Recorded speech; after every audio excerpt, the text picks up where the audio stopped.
This has a little dragonfly on it, so I guess I could draw another one. The,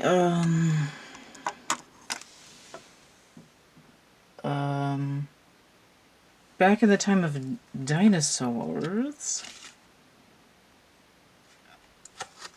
Oh, that's... I'll have to trim that off of there somehow, or just leave it. In the time of the dinosaurs, the dragonflies were like 3 feet wide. They're sort of the inspiration for helicopters, as far as I understand. Alright, I don't know what they're doing for legs. I'm not going to look at the other side. This is just sort of an impression, and also I don't have enough room width-wise. I kind of hate everything about that, but we're going to keep going. I feel like they have kind of a humpy back and then like a little head like this. And there's like arms. And like other legs because they're insects. There. Okay. So the wings are nowhere near large enough, so we're just gonna extend them off the page. This is like the process of unfurling. I don't know what their nymph stage is like, but this would be them coming out of infancy and unfolding the wings. So it's just supposed to be like texture. I think they're sort of like ribbed. Like a little turd. Okay.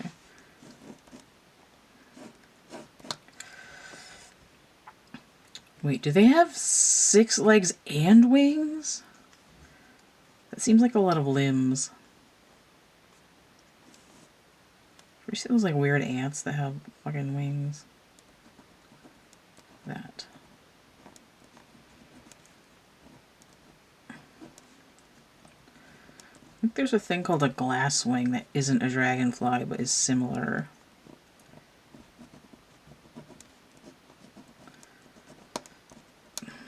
I thought they were using the technology of the cells in the wings for something. Like a lot of the best technologies that's not like reverse engineered stuff is based on animals. Like the stuff for climbing up the side of building that's based on the gecko digit pads. It's all sticky and has like a bunch of like little ribs on it.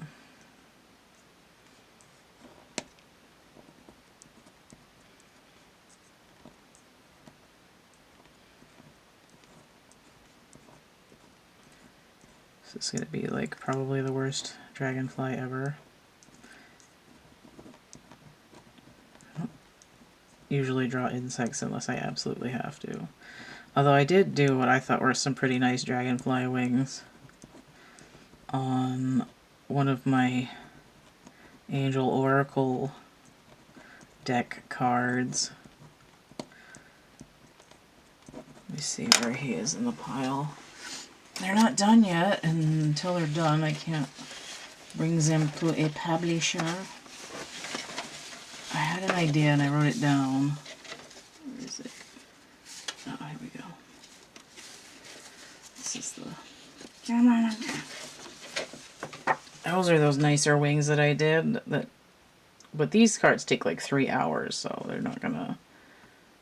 Obviously, but you can see the same kind of going as fast as I can style there. Alright. I need to finish those.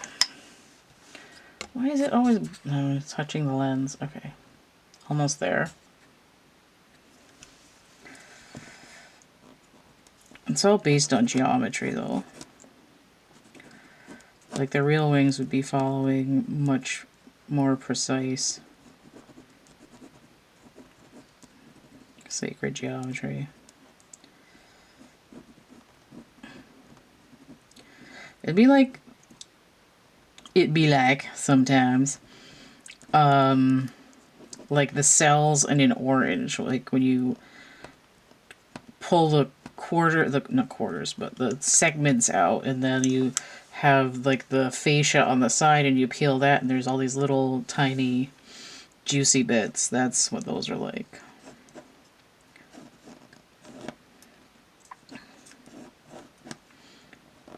Pulp, I guess, is what you call orange fascia. Well, I don't know words.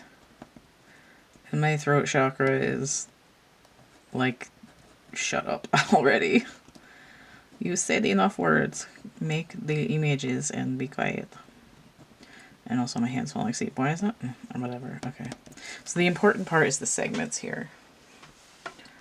I'll give him a little, like, chunk of orange just to reiterate the point here.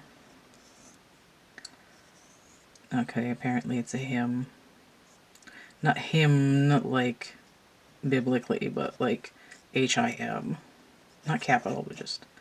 Alright, so we'll get like a couple of seeds in there, and then we'll get like the little friggin'... I don't know if they go in that direction. I think they go the other direction, but you know what I mean. A little wedge of orange with some texture. Kind of obvious that it's in orange. This marker blows goats. Alright.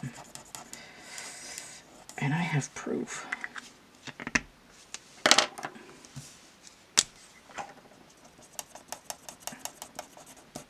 Oh man, I just dried the F out. Gross. No one should have to endure that. Okay, so we have a leg over here, a leg over here. This one, there's a limb in here, I promise. And the other ones are kind of like over here. Alright.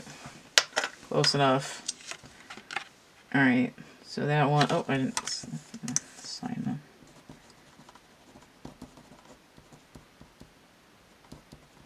Okay, Dragonfly with a little piece of orange. Okay. Welcome to CATtheMinion YouTube channel. My name is Teresa, but you can call me Cat. This is a reading for Virgo for right around April. And we've got the little dragonfly picture with the sort of orange slice there. And then the back with the printed little guy on it. There. Alright, so let's get back here. Okay.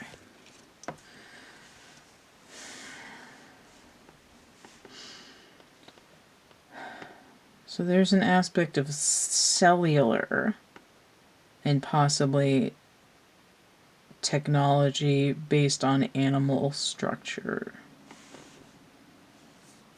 This is a triptych door reading. The center door here is round, and this is in the challenge position. It's going to be a reconciliation of opposites or polarities here. So let's take a look at... I'll do this one first. Okay, so we have the Eight of Pentacles. This is the work, doing work card. Busy, task-oriented.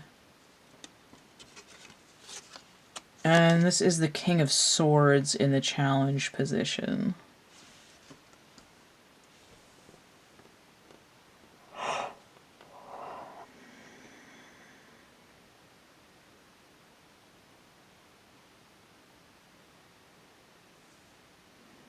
It's kind of like my mental state is slightly unstable, but I manage to keep from being psycho with a lot of hard work. Let's see what the central aspect is. Alright, the Starborn. This makes me think of Leo's reading, so that might be relevant. you're feeling frisky, check out the Leo reading as well. I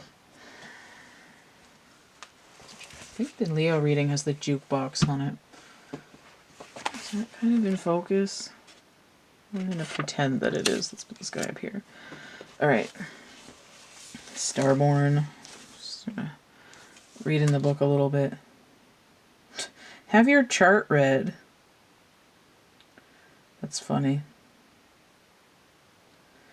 What would happen if you saw the galaxy as your ally? I was just talking about the galaxy and some other stuff with Aquarius, so that reading might be relevant as well. When this card appears, the Starborn, don't be surprised if you receive a surge of desire for a long-lost dream when you haven't visited since childhood. Let this desire shake you up. So if we have a king that was balanced, right, I'm communicating well, my thoughts don't get carried away from me, I'm express myself effectively, I'm, take on information before deciding, that kind of stuff. This sudden influx of whimsy could really do you a treat mentally, I guess.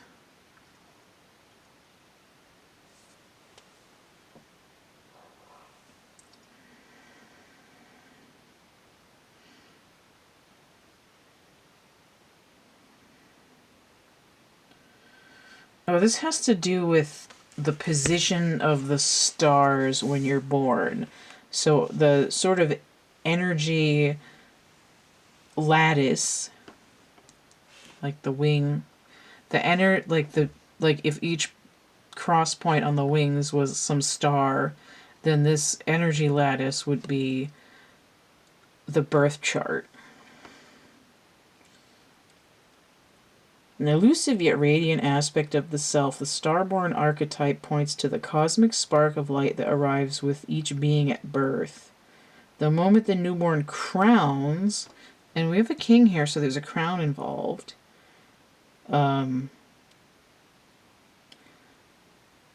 royal stars above are said to constellate in a unique shape that maps our path in the world.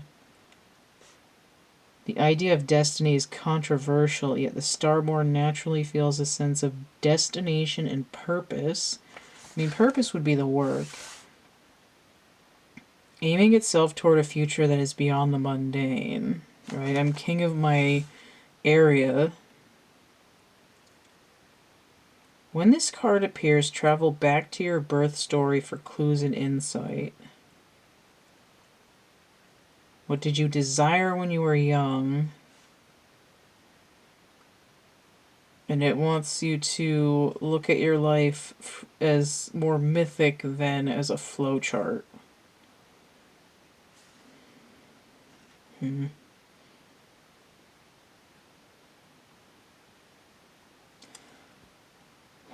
It's, I mean, you could think of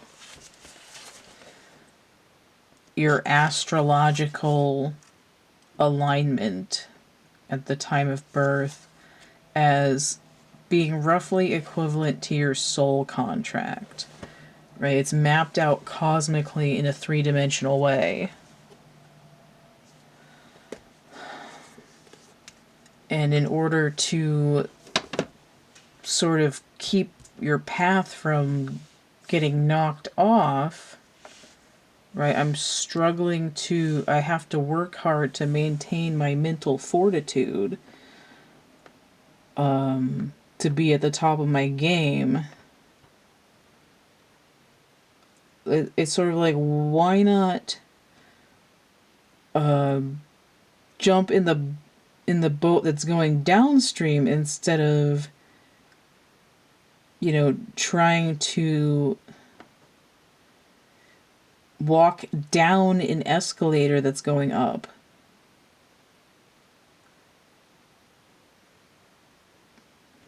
Let's look at these other cards here. So we have the bottom of the Uno deck, we have the Four of Pentacles. I sort of get the idea of like, oh, I'm cutting my workload in half.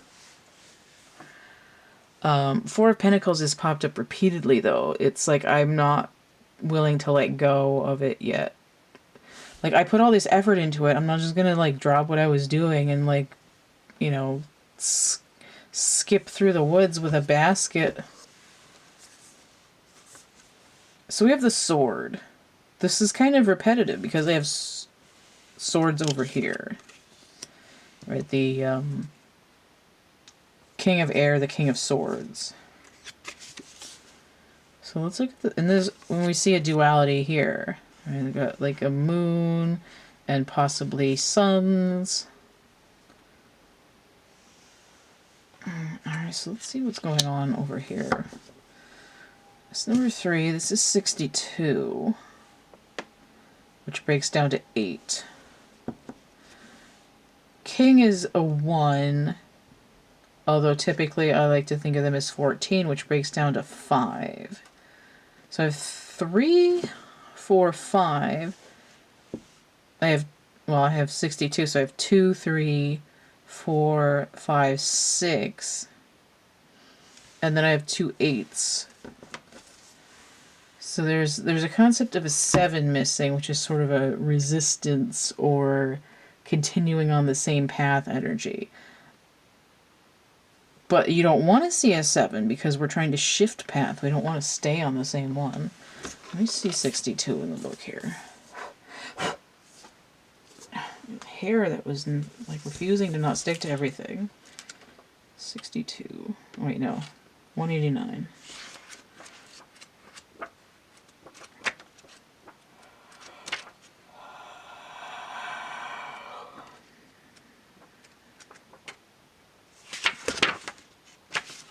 Okay. The sword.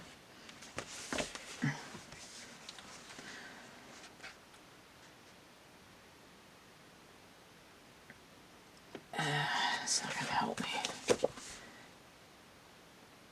Boundary making, prioritizing, and clarifying are all gestures made possible by the sword. Okay, so clarifying is mental chopness, mental surgery, I guess. The pen and the brush, the artist's fierce and graceful tools. The pen is mightier than the sword. So the sword is equivalent to like the knife in the mystical shaman, right? We can stab or we can precision the blade, the weapon. Separating one from another, and we have a starborn here, so what we've got is we're cutting the umbilical cord.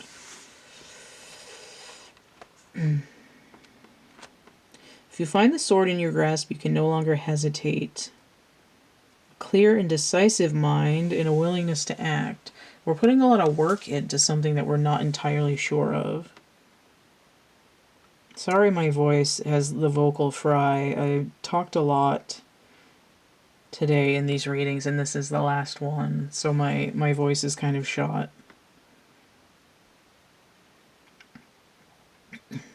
An onlooker may think the sword bearer is hasty and violent, but the most compassionate and responsible gesture is one that is honest, swift, and accurate. Yeah. Our first encounter with the sword is at birth when the cord we share with the mother is cut. Like I said, cutting the umbilical cord.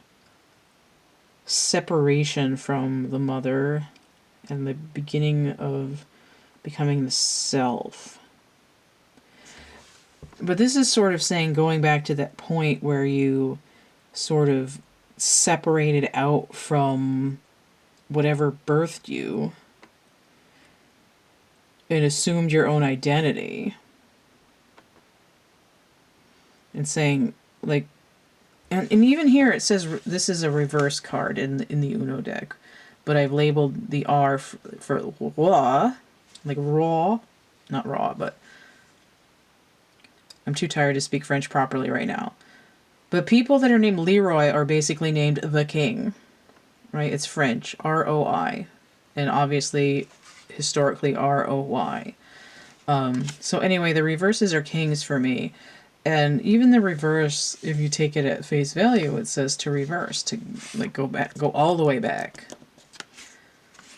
You know, like when you're playing Sorry and somebody puts all your little friggin' guys back in your home box, you have to reverse all the way, rewind all the way back to the beginning.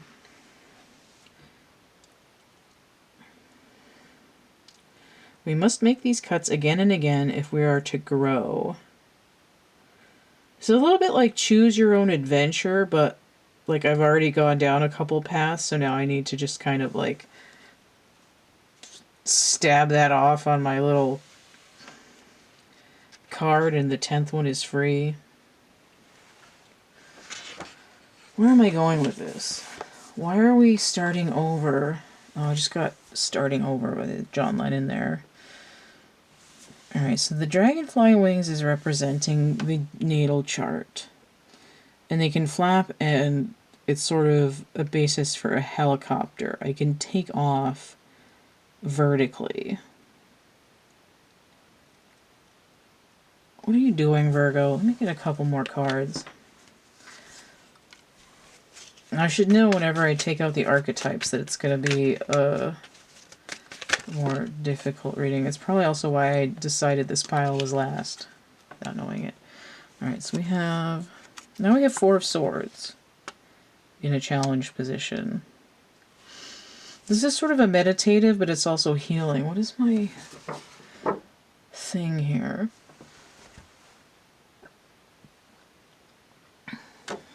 This would be the Sun in Capricorn. This is... Oh, the Sun in Virgo. Okay, so in your own reading, 4 of Swords. Traditionally Jupiter in Libra, but I've reassigned it Neptune. But it doesn't matter because those are both in Pisces right now anyway. And then the King of Swords, Capricorn and Aquarius energy.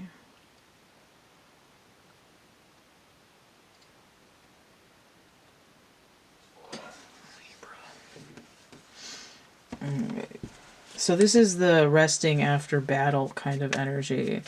And it's like, I don't want to take time out to redo stuff. 5 of Wands inverted.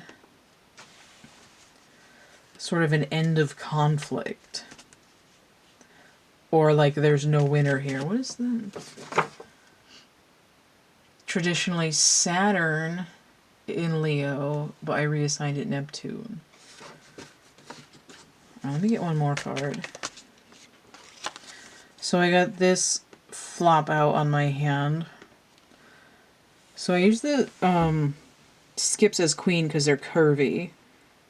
Queen of Swords inverted, and I've been getting inverted queens throughout these readings. I think that's the second time for the Queen of Swords. I got Queen of Cups, and I got Queen of Pentacles a couple times inverted. And this is the sort of nitpicking acid Behotch kind of vibe.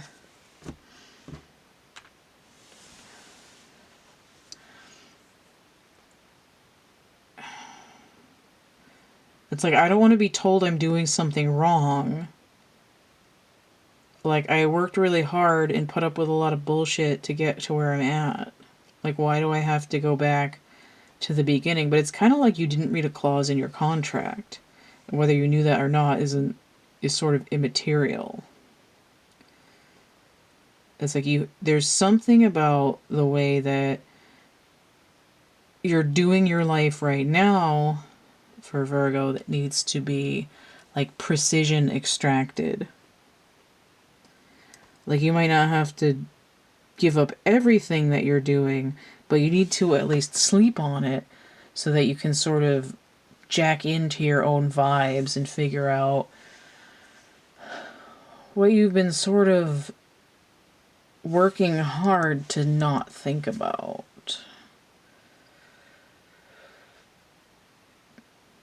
You know, just because you started growing something doesn't mean that once it turns into Audrey 2 and you're chopping up dentists that you want to keep trying to grow that. All right.